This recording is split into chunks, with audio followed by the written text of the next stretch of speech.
So Donald Trump was on Laura Ingram's Fox News program, and the mention of Canada been brought up, obviously with the tariff war.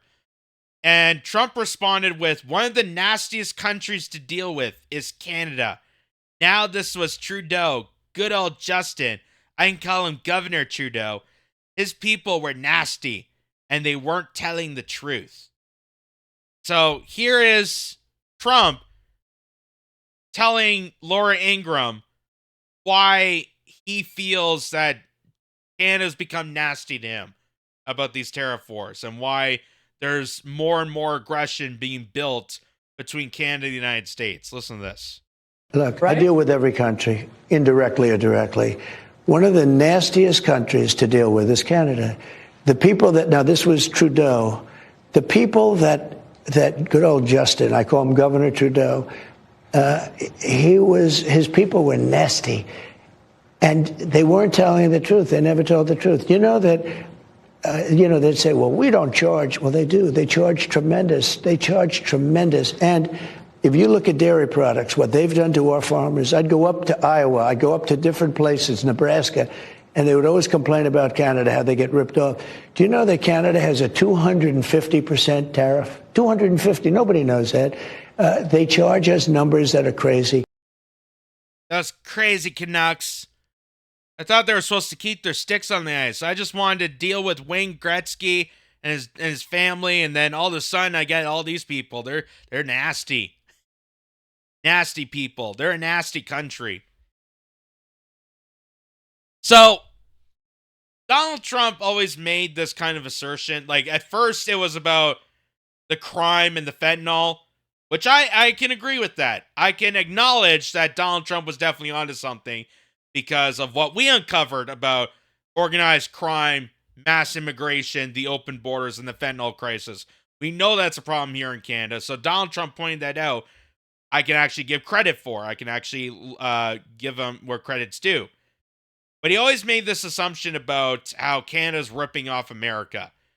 And at first I was scratching my head thinking that doesn't seem right.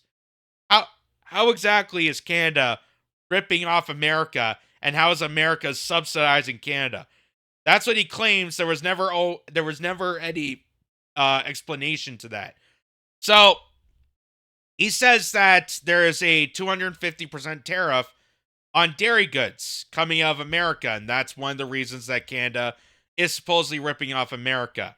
So I decided to ask Grok about this. And I asked Grok, does Canada put high tariffs on American dairy? It says yes. Canada imposes high tariffs on American dairy products as part of its supply management system, which regulates the production and pricing of dairy, poultry, and eggs. Tariffs on dairy imports from the United States can reach up to 270% on products like milk, cheese, and butter, depending on the specific item and whether it exceeds the import quota. These quotas, known as tariff rate quotas, allow a certain amount of dairy to enter Canada at lower or no tariffs, but anything beyond that faces steep duties. For example, under the US-Mexico-Canada Agreement, which replaced NAFTA in 2020, Canada agreed to provide the United States with increased market access, about 3.6 of its dairy market, but still maintained significant tariff barriers to protect its domestic industry. The Canadian dairy sector argues this system stabilizes prices and supports local farmers, while American producers often see it as an unfair trade barrier. Data from 2023 shows U.S. dairy exports to Canada were valued at around $850 million, but that's still a small fraction of Canada's $25 billion dairy market, largely due to these tariffs. So, in short, yes, Canada's tariffs on American dairy are high and a point of contention in trade relations. So, Donald Trump maybe has a point about this. And maybe that's another reason that Canadian politicians have not told us about is that we were the ones that kind of started this tariff war. That even though Donald Trump announced it on his social media page and announced it via X and Truth Social, Canadian politicians did this behind closed doors. That they were setting up aggressive tariffs on Canadian dairy and agriculture coming to the United States to first combat Americans. And at 270%. So, Cecily Shaw says most of us want Quebec's dairy cartel to be burnt to the ground. It has negatively affected our politics for decades. Every politician must bend the knee to it. Even New Zealand used to have dairy supply management program, but got rid of it. They knew how to had to in order to engage in fair trade. This video is from 6 years ago. UK, Australia, and New Zealand all walked away from trade within Canada due to our insane protectionistic policies. People will answer here about import quotas, but they ignore production quotas, which the Quebec government dictates. It's a wasteful and archaic program. So, this dairy supply management system sounds like the middleman. It sounds like it sounds like private insurance. Really. It sounds like private insurance when you're dealing with healthcare. Well, the farmers have to set a certain quota in order for us to manage and sell off their dairy to suppliers so that they can get the money for producing the milk. So basically, this is a mafia middleman that's disrupting production of this. And they claim, so the supply management system claims that's helping Canadian dairy farmers. But what we know with Canadian dairy farmers, I've shown this video before numerous times, but just to remind people, Maxime Bernier, dairy farmers are forced to dump enormous quantities of milk in order to keep prices high.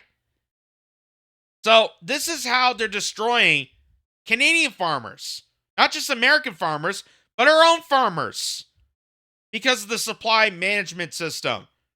That because farmers have to hit a certain quota, that prices stay at a higher rate, so they're marketed by the supply agency at a certain rate. They have to dump out excess milk, which, if it was in the control of the farmer itself, we could probably sell at a cheaper rate. Because when you oversupply, when you have an oversurplus of inventory, businesses tend to lower the price. When demand is low and the amount of inventory is high, that's when you sell low. But the supply management is refusing to do that. So they're demanding dairy farmers like this guy to dump out his milk. I've been denouncing this for years. It continues because all the establishment parties are afraid of the supply management mafia. So that is quite interesting. Quite interesting. And it seems like Canada, once again, bears more responsibility than what it's claimed to be. That it's our own politicians, it's our own corrupt government that's leading the charge of why we're in this tariff war. And I state this to all the Canadians, especially the ones that are protesting, the elbows up protests in Ottawa. Who was responsible for the demise of this country? Who was responsible for the Canadian economy, for the amount of crime and fentanyl and mass migration that caused Donald Trump to initially start a tariff war? But it turns out the tariff war actually started years ago by Canada. Canada itself initialized this tariff war by going after American farmers. So, but here's the twist here. So, later on in the conversation, Donald Trump actually endorsed Mark Carney. I kid you not. Brian Lilly says, and with that, Donald Trump endorses Mark Carney because Pierre Poilievre isn't nice enough to him. So, he's endorsing Mark Carney of the Liberal Party that brought us the fentanyl crisis, that's obviously corrupted, that is involved with organized crime, that brought us the open border policy, that's flooding with criminals, that's flooding with people with fraudulent documents that are now entering the United States illegally. So the leader of the party responsible, Donald Trump, is endorsing and saying that Pierre Poilievre isn't nice enough to him. What a weird turnaround. What a weird turnaround. So, it's like watching a broken clock. It's right at one point, and then the rest of it's just off the cliff. Listen to this. The Liberal Party is going to win now in the next election, most likely. And they were down and out. Isn't that going to make them more hostile to us and possibly I'd rather deal with a liberal than a for China, closer to Canada? He says, I'd rather deal with a liberal than a conservative.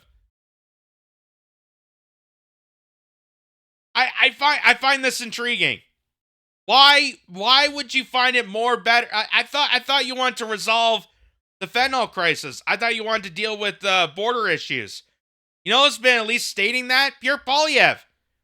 Liberals aren't doing that. The liberals are calling you a monster and a traitor, and Elon Musk is ruining people, which I can't disagree with it after seeing what's happening in front of your eyes.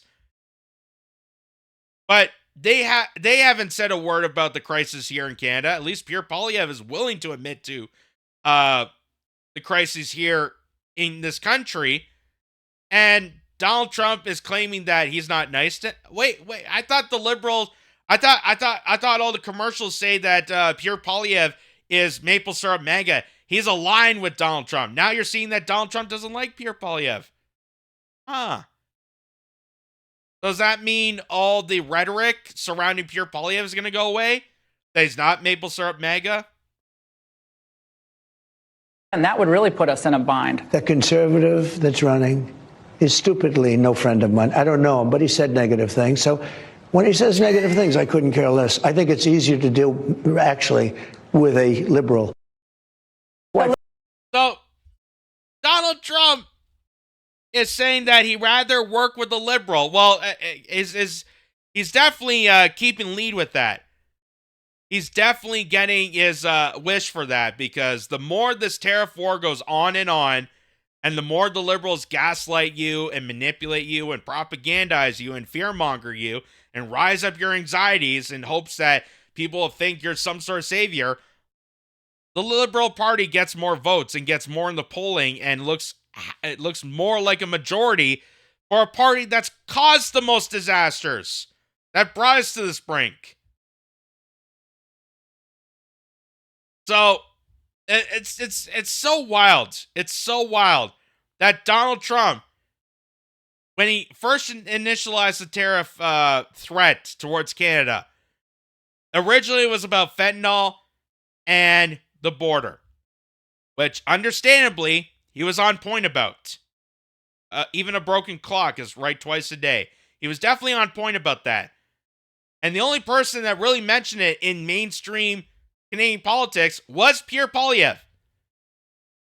But now all of a sudden, because Pierre Poilievre is now taking the rhetoric of the Liberal Party and using it for himself, that's saying Donald Trump is taking away jobs and we have to retaliate against him, acting exactly like the party he's supposed to be opposing.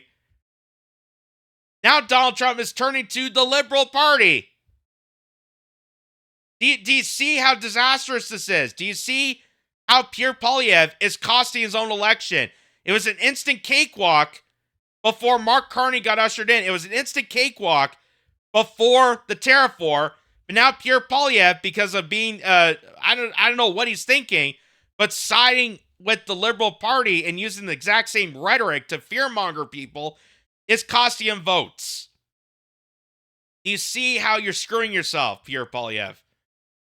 And I find it so wild, because here's Pierre Poilievre back when he was contender for possible majority party, that he was definitely in the lead. This guy, Mark Slapinski, pointed out, Pierre Poilievre is prepared to track down and deport 500,000 or more illegal migrants, including Muslim and gang members, to support this policy. So, Pierre Poilievre is at least concerned about the border. I thought that's what Trump was looking for. I thought Trump wanted someone that's more secure about the border and dealing with the fentanyl crisis. Or was that not part of the problem? Or was there something more to this? Again, this is just absolutely wild that Donald Trump would make these points, and then we look into those points and we follow the trail, and it leads right to the Liberal Party that caused a lot of these disasters. And that same person, Donald Trump, who pointed them out, is now going to side with the disastrous party. It's just so wild. But here's Pierre Poilievre. This is on a radio show, stating that he was concerned about border protection and was looking to deport people. Listen to this. There are between 20,000 and 500,000 people in Canada illegally. 20,000 to 500,000. They don't know. And they say there could be more. Then we know that there are 30,000 people who've been ordered deported that have not left. We know that for sure. Trudeau has lost control of our immigration. How do you get control? I will take back control. First of all, we will track down the 30,000 people who've been ordered deported, and I will have them deported from this country. They've been ordered deported. These are people who are not eligible to be here. We will find them and we will deport them. Do we have the resources for that? We do. We just have to direct them to the front lines rather than the back office bureaucracies. Secondly, we will have a rapid approach to treating these new and mostly false refugee claims. For example, I think we should signal that there will be what I call a last in, first out. So people who submit claims now because they're, frankly, international students who want to stay, they're not real refugees, they're not bad people, but they're using the refugee system to try and stay. We have to treat their case immediately so they know that it's not worth it. We have to secure the border so there's no more people coming in illegally and then staying the 14 days necessary in order to be eligible for a refugee application that can take years. We have to stop them from coming in. So, the reason I show you that is, again, Pierre Poilievre seems more in line with Trump's policies, and Trump was the one that put the tariffs on Canada because he was concerned about the border and concerned about the fentanyl crisis. Here's Pierre Poilievre saying that he is going to scrutinize the immigration system so that more and more illegals don't enter this country. We got to deal with our refugee crisis. We got to deal with the claims. We got to deal with the false documents, the people that are making false claims to stay here illegally. You would think that Donald Trump would be on board with that. You would think that would be right up his alley. But now all of a sudden, he's siding with Mark Carney. Mark Carney, who's never mentioned anything about immigration, who I'm sure is definitely on board with more flooding of migrants. He's definitely seems like a character who would be on board with the George Soros agenda of flooding the country with more migrants, replacing Canadian workers with cheap labor. He definitely seems like that kind of character. Why would you side with someone like that? Why would Donald Trump side with someone like that? What makes Mark Carney more qualified than Pierre Poilievre?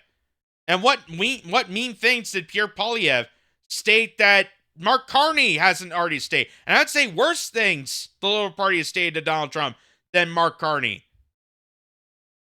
Pierre Poilievre. It really is wild. It really is wild. Is it because Donald Trump is a business real estate tycoon and Mark Carney is a businessman? Is that the connection here? Is that what I'm not getting here?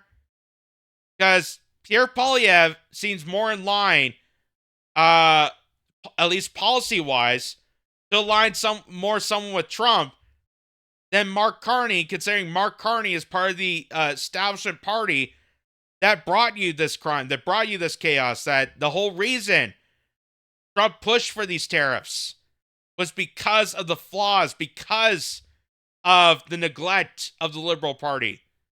And now he's going to side with them.